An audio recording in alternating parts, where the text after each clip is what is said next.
Oh yeah, I would. And when I was looking for employees, I definitely stress those strengths, you know.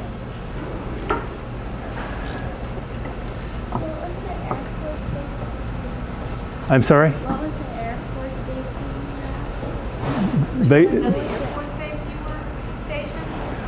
oh, I was stationed, I was twice stationed at the Air Force headquarters at Wiesbaden, Germany.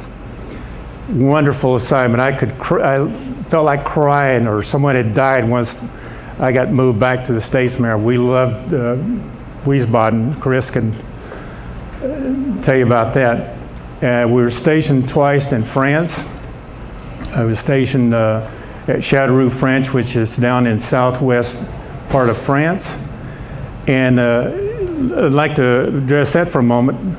Last Friday, a friend of mine who's from Châteauroux, like my wife, brought me a special paper had been printed by the local newspaper there, and it showed the history of the base where I was stationed at there.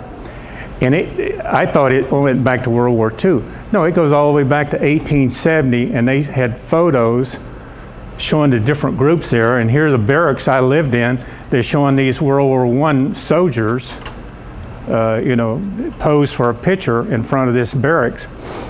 And the next assignment in France was at Étain, France, which is near Verdun. Verdun was an army facility, and we went there like they had the hospital. That's where that's where my son was born at.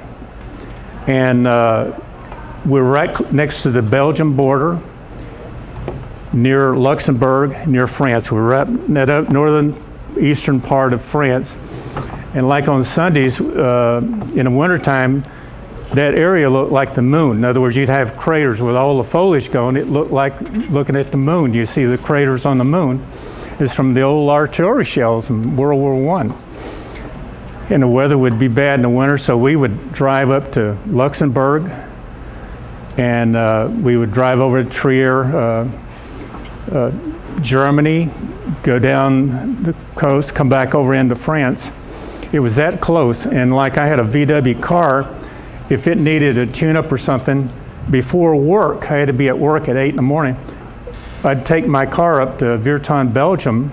One of my buddies would accompany me there and drive me back, leave my car for a repair.